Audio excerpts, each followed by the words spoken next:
Vienna. Saturday morning, the snow hadn't melted. Museumstrasse looked like a silent color palette, gray, white, wooden brown, golden yellow. And at the center of the frame, Brew House, a cafe for people who never ask the price, where everything is arranged to look perfect on camera and match class standards. Thin glass cups, cakes smaller than a name card, dreamy French music. Lighting precisely measured to reflect best on the watches of those sitting by the window. Then he walked in, tall, thin, silver gray sweater, wrinkled slacks, worn leather shoes. Left hand trembling slightly, but spine upright. No begging, no hesitation, no scanning. He chose a seat by the wall, the sunlit corner, the one only photographers would know to pick. He sat down. He didn't order anything, didn't scroll his phone, didn't smile at anyone. Still, silent, different. Liam walked over, white shirt, black tie, footsteps silent. The scent of expensive cologne couldn't mask the chill in his eyes. "Sir, this table has been reserved. We kindly ask for your understanding." Polite, but rejection wrapped in velvet. The old man looked up, eyes cloudy, but voice still clear. "I have an appointment. 4 o'clock. Here." Liam paused, scanned the iPad. No name, no code, no QR, no trace. He looked up, eyes sweeping the cafe. His face didn't ask, but the crowd had already answered. A young woman setting down her laptop raised an eyebrow. "Homeless people make reservations now?" A middle-aged man in a brown suit glanced over, smirking. "Maybe he thinks this is a train station lounge." A woman in designer glasses adjusted her dress, pulling her purse closer. "I'm just being honest, not judgmental. But someone like that clearly doesn't belong here." A young man live-streamed, panning his camera toward the old man. "Saturday in Vienna. An old guy walks into brew house like he's waiting for someone to save his life." A woman in the far left corner, sipping tea, shot a sideways glance. Everyone thinks they have equal rights now, expecting luxury without paying for it. No one laughed out loud. They only laughed just enough to seem civilized, just enough for the old man to hear he was being priced. Less than a latte. Liam returned. This time his voice had shed its politeness, now a velvet threat. "Sir, without a reservation or an order, you are affecting the experience of our other guests." The old man didn't answer. He simply pulled a worn piece of paper from his coat pocket. Yellowed, folded in quarters, a torn corner. He placed it on the table. A faint printed line appeared. "EU Threat Map, 2014. Confidential copy." Liam looked, frowned, chuckled lightly. "Classified document, or just rehearsing a role, sir?" The next table chimed in the final shot. Old guys keep thinking they're historical figures, but society's turned the page. No one called security.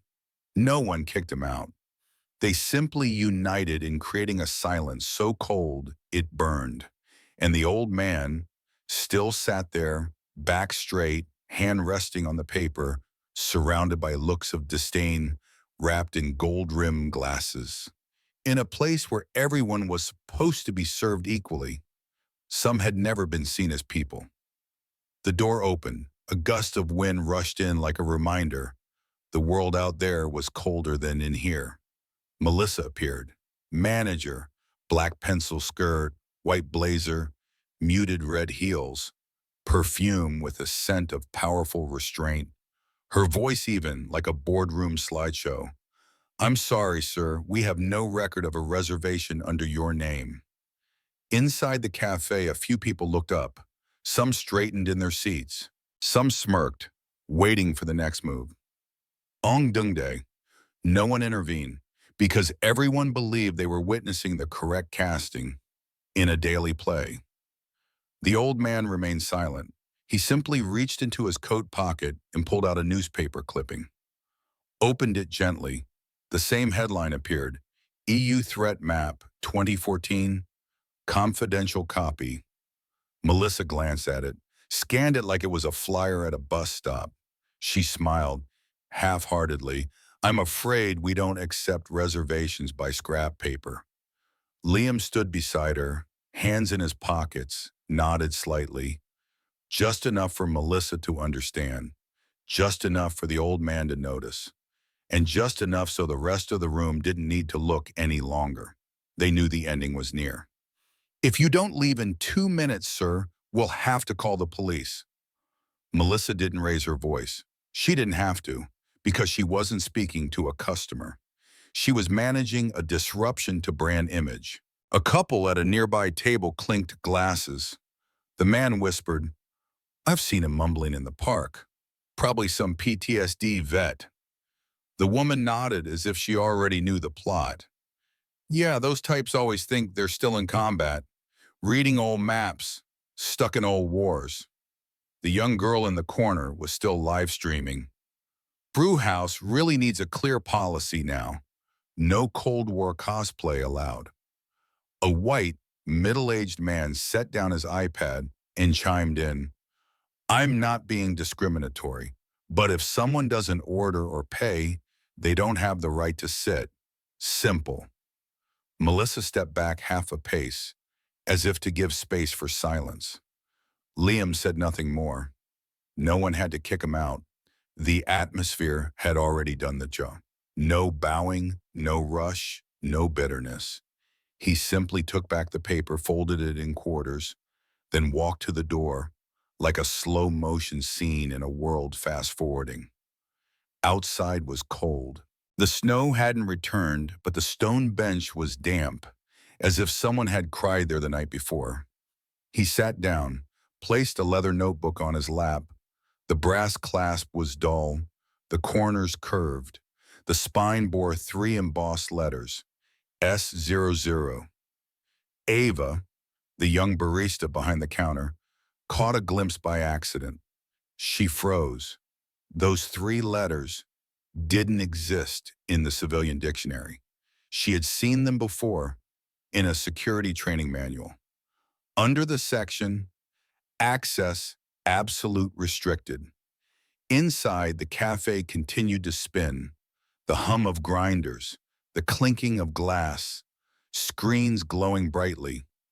Indignation was muted by the formula for a successful morning. Coffee, good lighting, and no discomfort. Ava looked up again. She watched the man, and for the first time she saw him, not through the gray sweater, but through the quiet of someone who had survived more than just war. A gust of wind flipped a newspaper page sideways. There, printed faintly in red, if individual bearing this code is spotted, do not engage. Notify command immediately.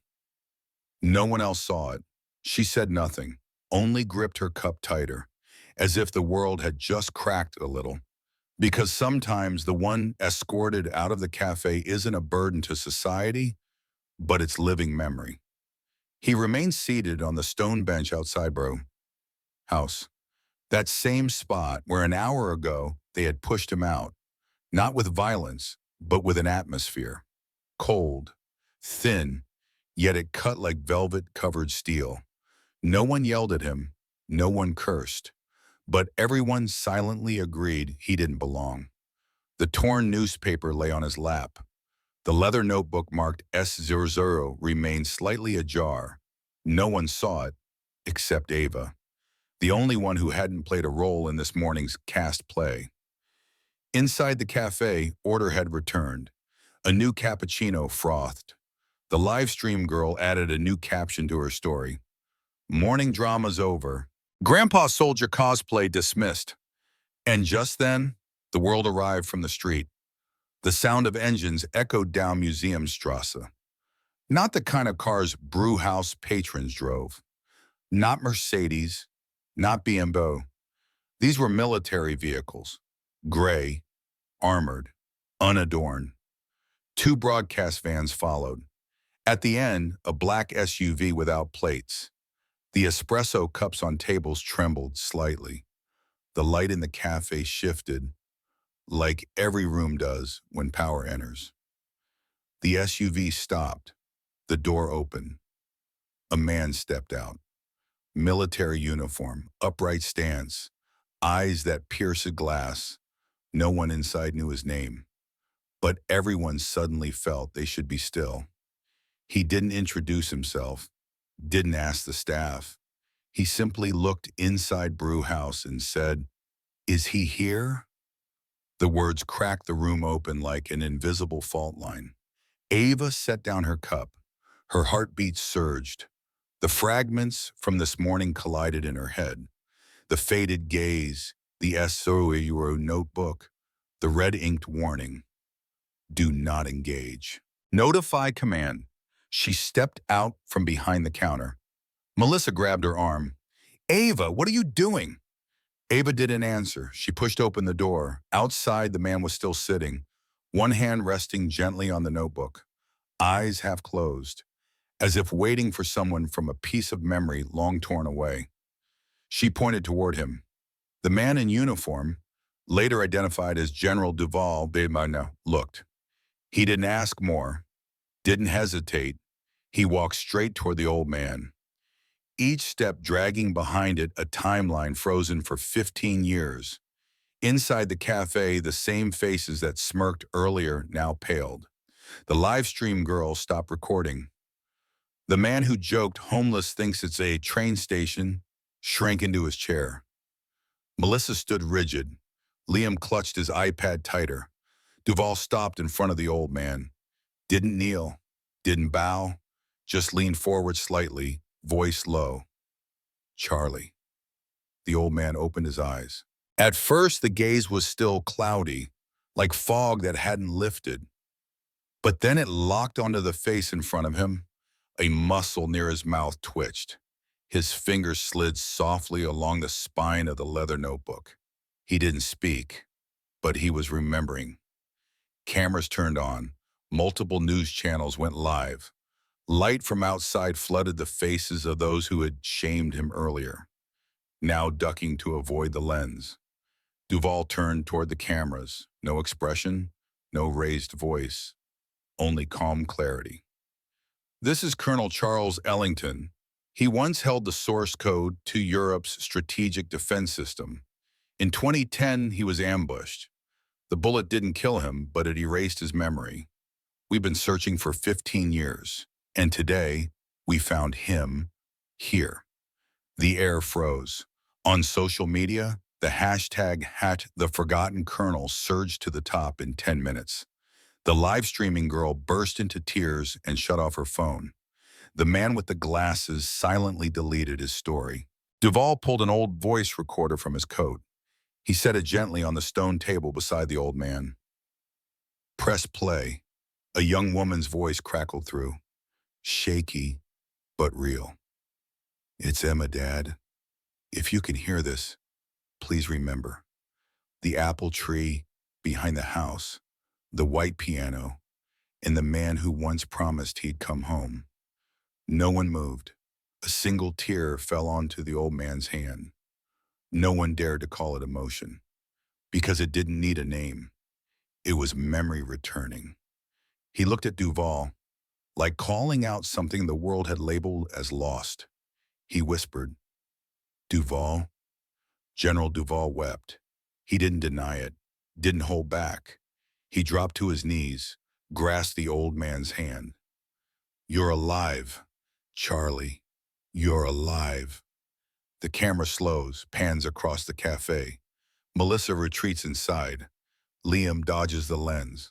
The ones who once spoke with condescension, who live-streamed their disdain, now stand as if caught under a spotlight where truth casts no shadows and reveals how cruelly indifferent they had been.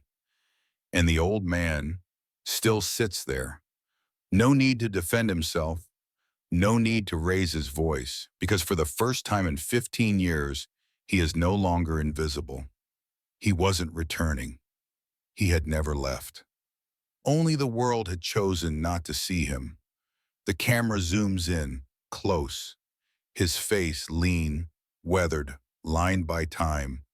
now fills the frame across a continent, no longer obscured by scratched lenses, no longer blurred by judgmental glances. He does not speak, just slowly raises a hand to his left temple, where the old scar runs, a bullet trail carved across memory. A journalist whispers into her headset, "The wound matches the classified file from 2010. I confirm, it's him." Inside Brewhouse, no one speaks. Only the quiet clicking of camera shutters, like a countdown clock ticking in a society caught in the act of forgetting. General Duval steps forward. No microphone, no script, just the weight of a man who's buried more comrades than anyone in that room has names for. He looks straight at them. His voice is low, solid, unshaken. Each word lands like a knock on the door of justice. This is Colonel Charles Ellington. In 2010, he was shot during Operation Firewall Eagle. Betrayed from within, someone tried to erase him from the world. And the world let it happen. He turns, looks directly at the faces who smirked this very morning. He lost his memory, wandered, nameless. But no one asked why a man like that held a confidential file, why he bore the clearance mark S00, why he sat in 2-degree cold, silent, asking for nothing, disturbing no one. No one asked because everyone thought they already knew. Duval takes one more step. Closer to the table, Liam once slammed his iPad on. "We judge people by the shoes they wear, by how they order coffee, by whether or not they ruin the aesthetic of our background." Duval raised his head, his eyes cut through the entire room. "But you forgot, he's the reason you can sit here peacefully, taking brunch photos, and call it life." Melissa swallowed. Liam lowered his gaze. The live stream girl silently deleted her story.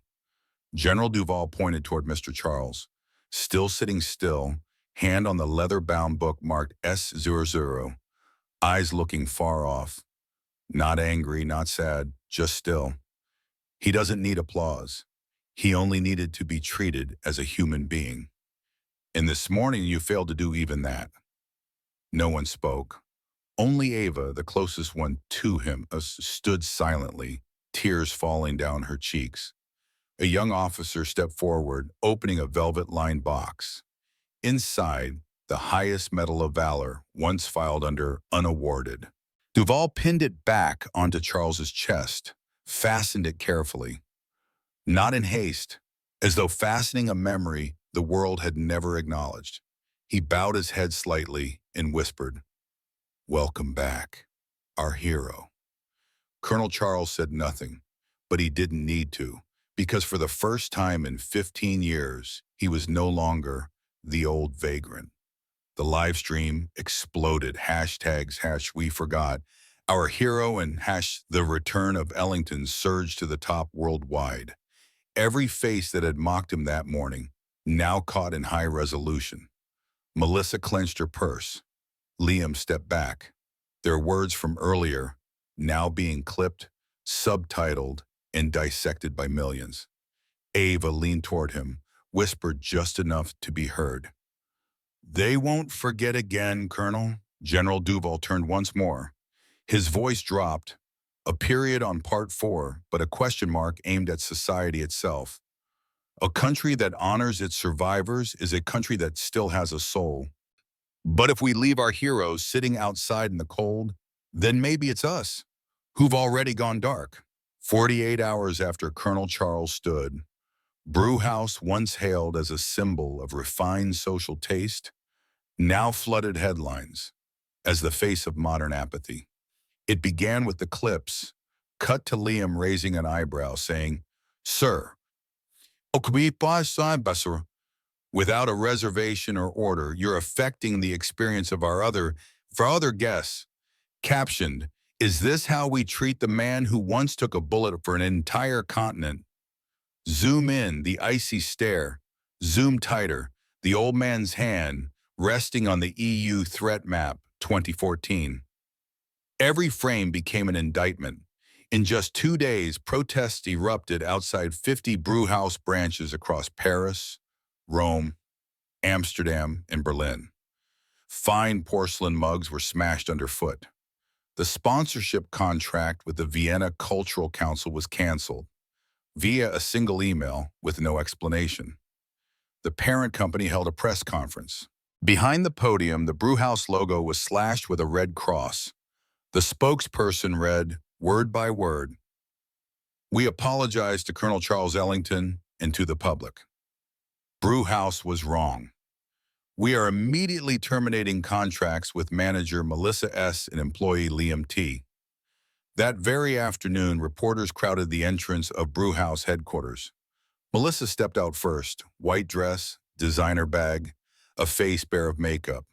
Behind her, Liam followed, disoriented. No one saw them off, no goodbyes. The glass doors slid shut behind them like a final full stop. The next morning, Liam posted on social media, "I didn't know who he was. If I had, I wouldn't have acted that way. I sincerely apologize." 3 minutes later, a user dug up his 2022 post. "Vienna needs a law banning homeless people from sitting on central sidewalks. It's a total vibe killer." The internet erupted. A new hashtag trended, and Liam the Coward memes spread like wildfire on Reddit. Liam shoving Colonel Charles juxtaposed with Charles standing next to General Duval. Caption: "You said he ruined the cafe's image. You're ruining the image of an entire generation." Liam deactivated his accounts, but the screenshots lived on. In public memory, not so easily erased. Savium, the only staffer who had spoken up, was publicly honored. At a special Vienna military conference held to apologize and restore Colonel Ellington's honor, General Duval addressed all of Europe. "If not for server Ava, our hero might have been abandoned once more." The room rose in applause. Ava was invited to speak, the only civilian among generals. She didn't read from paper. She simply bowed her head and said, "I only did what was right, and quietly, just like he always did." Her cheeks flushed red. The entire hall went still, a silence of awakening. The next morning, the military arranged hotel room for Charles Ellington was empty. Bed made. No trace left behind. Only a handwritten note placed beneath the frosted glass tabletop. "Thank you. But I have lived with my honor for 15 years in silence, and I will continue to do so." No one knew where he went.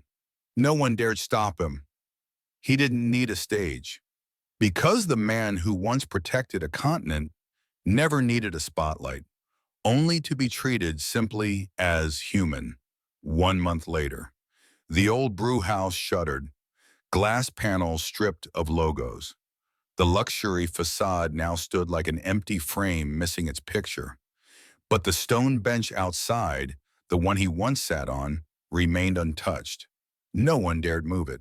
A small bronze plaque was mounted to the backrest. Soft brass, clean engraving. We failed to see him, but he had protected us before we even knew what fear was.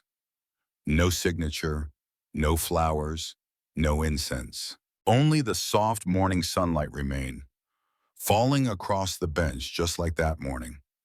The European Security Summit that year was more crowded than ever. A long stage, delegate chairs draped in silk, flags of continental nations arranged alphabetically. At the center, an empty seat, draped in black velvet, a spotlight beamed down, unwavering.